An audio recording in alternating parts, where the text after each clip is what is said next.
Hey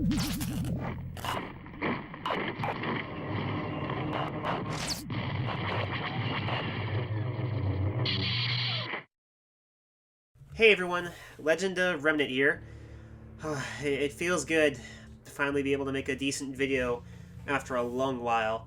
I apologize for the garbage quality. It's just that lately I've been, well, I could say very busy, but I've just been sapped for energy and all that. But that's no excuse because it has been a few weeks since I've been keeping up with RWBY. Partially due because, I was getting ready for the holidays, work was getting busy, I had family coming over. That automatically takes an immediate priority. But now that the holidays are done, I can probably get back to what I do best, which is everything RWBY. Everything about my comic is still going on, and even though it's not as popular as the actual show, I feel like I don't know. Anyway, I apologize. This is another off the cuff, just me ranting video, and I'm just gonna go I'm just gonna do my best with what I got. I'm not gonna actually go really hard on the editing in this one. I apologize for the lack of effort, but that's what these off-the-cuff videos are about, I'm not, if it's scripted, that's when I actually, do something, that's when I do something heavily with the editing. So, with that out of the way, let's get into my light review of RWBY Volume 7, Episodes 6 through 8. I haven't seen Episode 9 yet. As of tonight, it is Saturday, and it's been out for a while now, so I need to actually get back into doing that. But, in the meantime, let's get started. So, Episode 6. This one is called, A Night Off, so you assume it's going to be a night on the town where they actually do lots of fun stuff. It doesn't really feel like that. It just feels like another, political mumbo-jumbo thing because, again, it's taking place from the perspective of, Ren, Nora, and RWBY as they go off to, see the political thing. Which, again, it's necessary for the plot, but I wish we got to see more of, Yang and Blake partying, because the thing about that, it's when Ren mentions that at least they're friends now, that part admittedly still bugs me because, everyone says, well, they were always friends to begin with. Yang gave up on her resentment toward Blake immediately when she, returned at the end of Volume 5. And, whatever happened in Volume 6 is not related to Blake abandoning them. But that's another discussion here or there.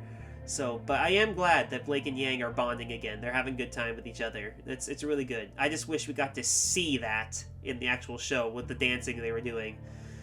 But yeah, the thing I really loved the most in this episode was obviously the Ren-Nora kiss scene. Ren and Nora kissing for the first time.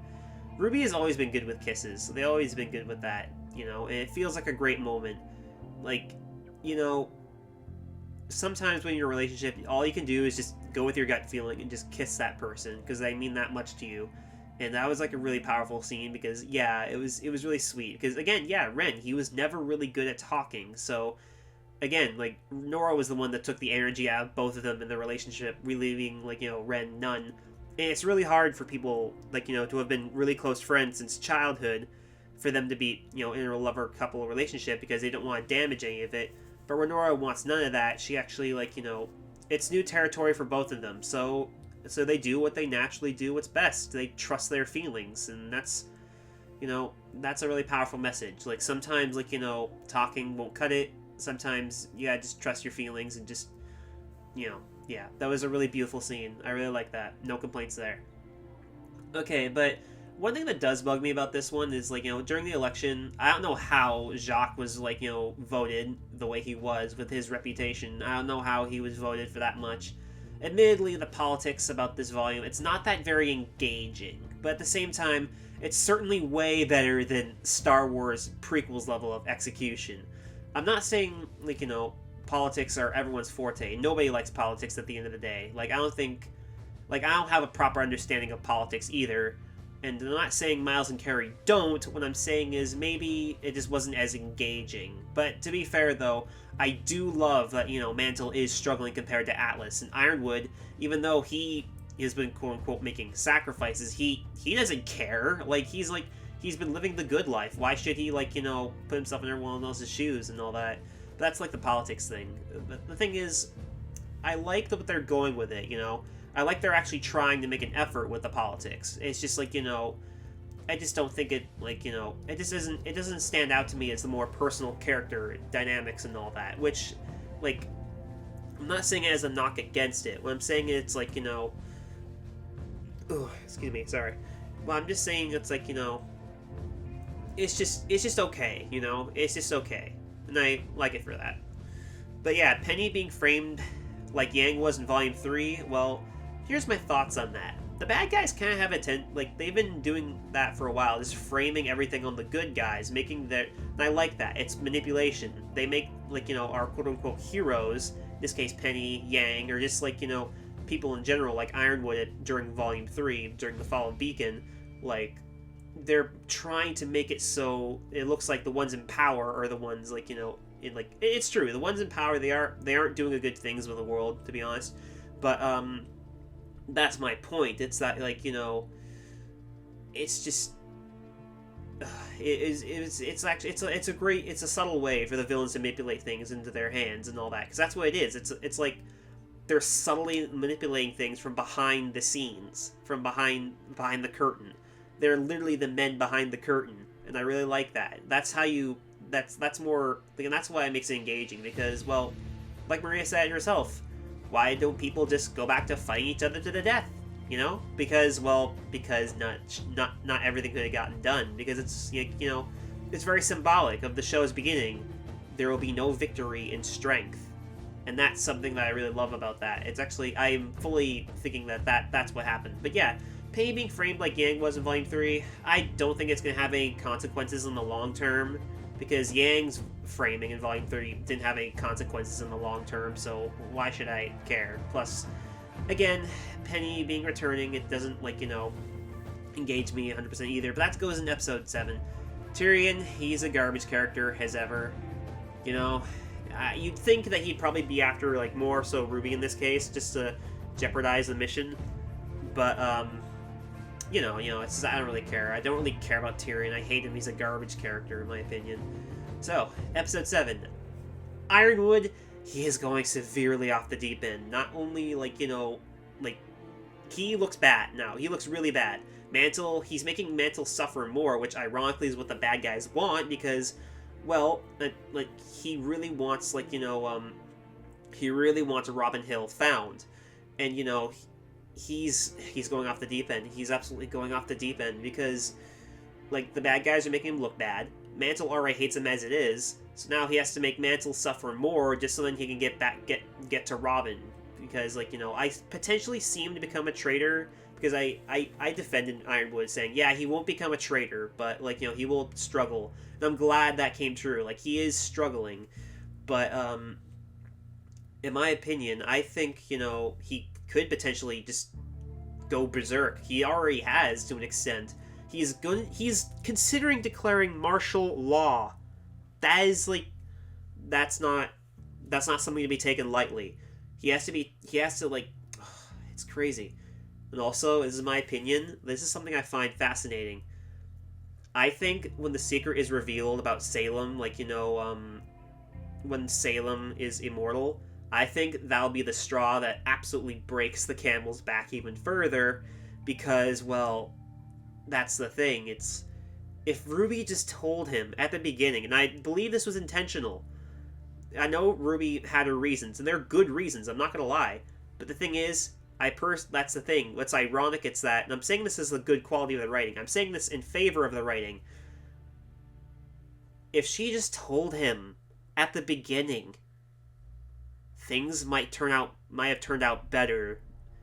But now, as things are constantly getting worse and worse, now it's actually the worst time to do it. So that's the thing. It's amazing. I'll admit, when Rooster Teeth, like, you know, has me, like, you know, like, oh, why did they make that stupid decision? Sometimes, in this case, it's like, oh, it's actually makes for good writing. You know, I don't think RWBY's writing is, like, 100% the best all the time, but it's, like, it's still very good. I love this show. I absolutely love it. And I also love that Ren is, like, you know, completely comfortable with what Ironwood is proposing to find Robin Hill as a traitor. Like, you know what I mean? Not a traitor, but like a turncoat, whatever. I really like that because, well, the way I kind of see it, it's that, like, you know, Ren is kind of like the kind of character that believes in the law. You know what I mean? The it's kind of similar to like Anakin Skywalker from Star Wars. I can't believe I'm actually making that analogy because everything I do is Star Wars related apparently. But Ren is like Anakin in the sense that he doesn't care about the esoteric law, which is the Force. He doesn't care about the higher energies or whatever. He doesn't care about he doesn't care about that kind of thing. But what he does care about is he believes in the governmental law. He believes that the law will in this case for Ironwood, I think he's Ren is probably he's probably afraid of what's gonna happen, and he feels like, I don't know. Admittedly, it's just interesting that he's very much he's following Ironwood's orders. You know what I mean? It's really nice. But I do want to know what's going on in his head, and I hope they explain that in further episodes. But yeah. So that's all I gotta say about Ironwood. But I will say this though, it's he is going significantly crazier and crazier. Thomas Vaccaro, he absolutely said you're not sacrificing anything. It's fuck you, you're making people with mental stuff worse. It's dude, that's amazing. Oh man, even he agrees, and that's really saying something. I can only imagine what's gonna be like when he finally learns the secret. So, then after that, we have Yang and Blake discussing Adam. Or at least they're also discussing other things, like what to do in the situation, what's right or wrong. And this is what I like. They're discussing things, and even though Adam is a sore topic for everyone, especially these two, I love how they're actually saying they regret killing Adam. They had to do what they had to do, and despite what people say, Yang and Blake aren't murderers. I mean, at the end of the day, the heroes, they're not yeah, we gotta kill people. No. Yang and Blake aren't murderers. They fought in self-defense, and they feel horrible about it, which they should. And I'm not saying that as oh, you should feel bad. No.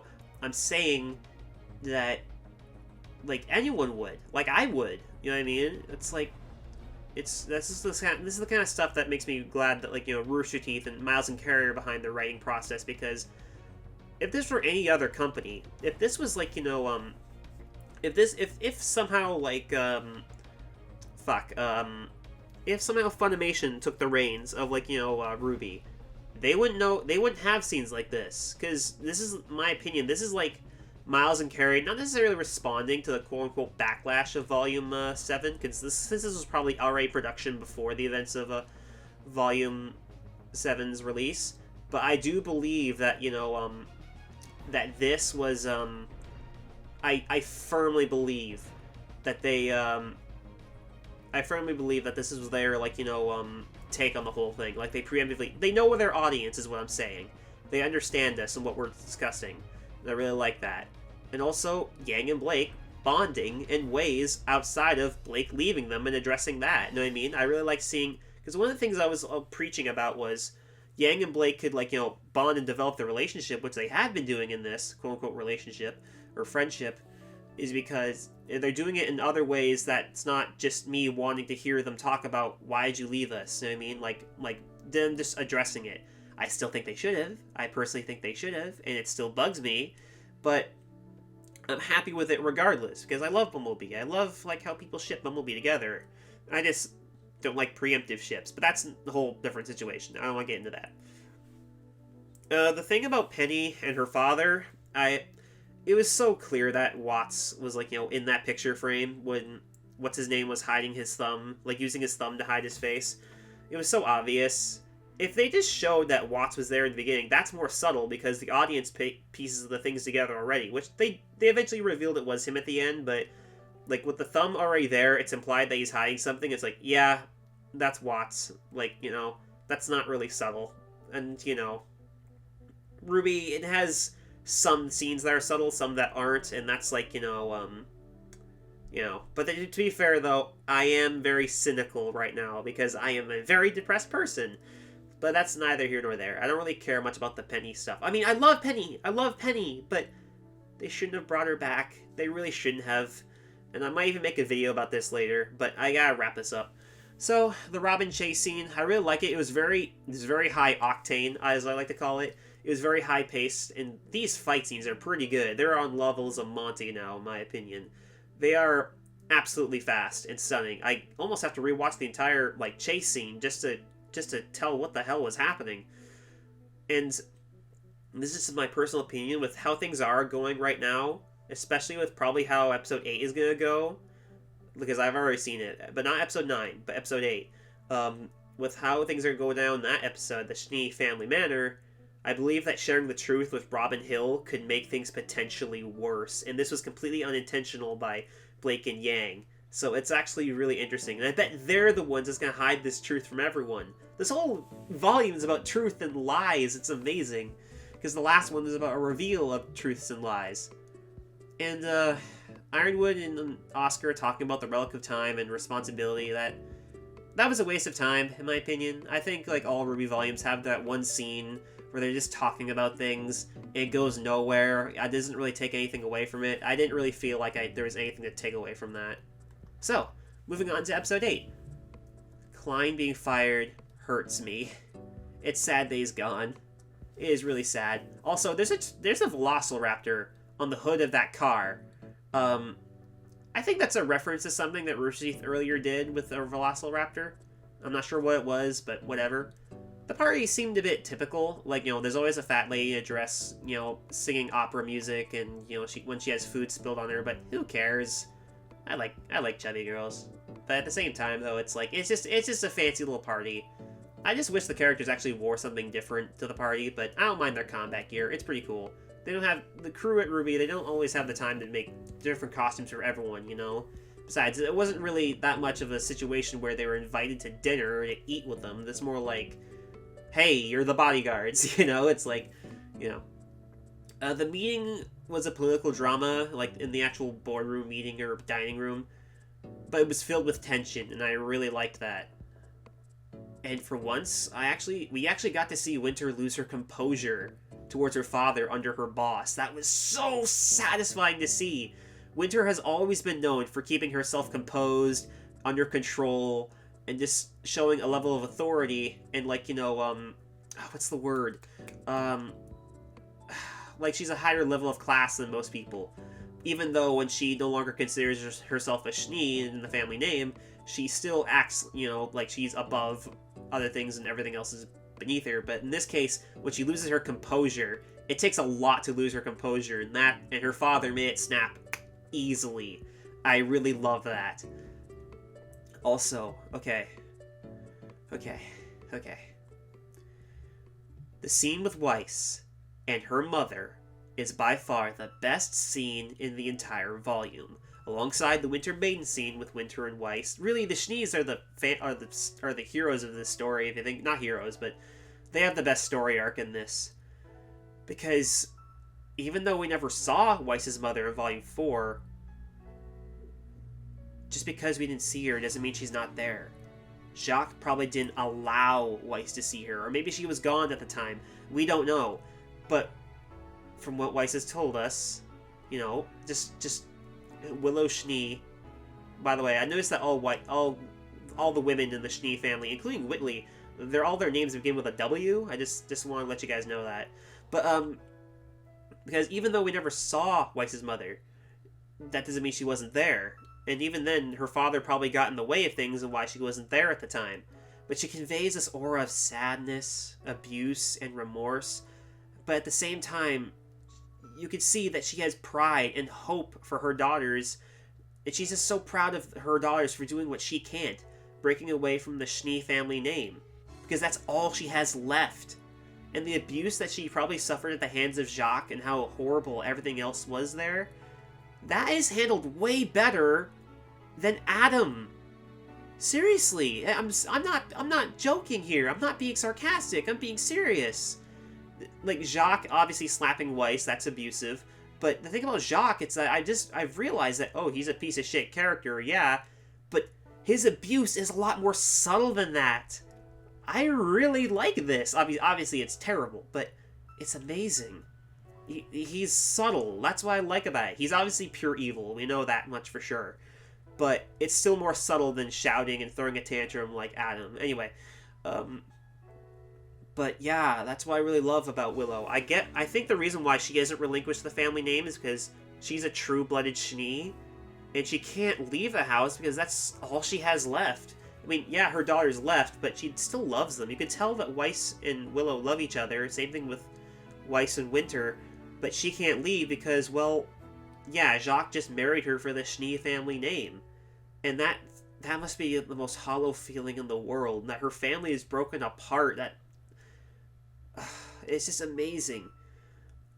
And I also really like how she takes precautionary measures to protect her broken family as well. Like, she hides cameras in her father's office, and ironically, it's that something that Jacques overlooked.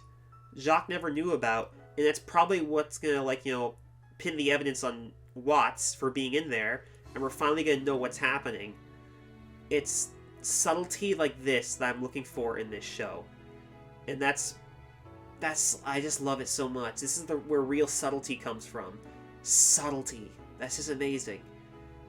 And well, on that note, everyone, that's all I have to say about this RWBY volume. I love RWBY volume episode so far. I'll probably watch episode 9 tonight or tomorrow or tonight if I'm feeling it. But this was a treat. I'm really sorry for the off the cuff sort of style videos when it comes to my reviews now, but it's just that lately I just it's just easier. I plan on putting all these together to make one big, fat, huge review of Volume 7 as a whole, and then I'll probably make a video about Volume 8, and that video is probably gonna get 4K views like the last one did, and hopefully we can go on from here. I'm Legend of Remnant, and peace out.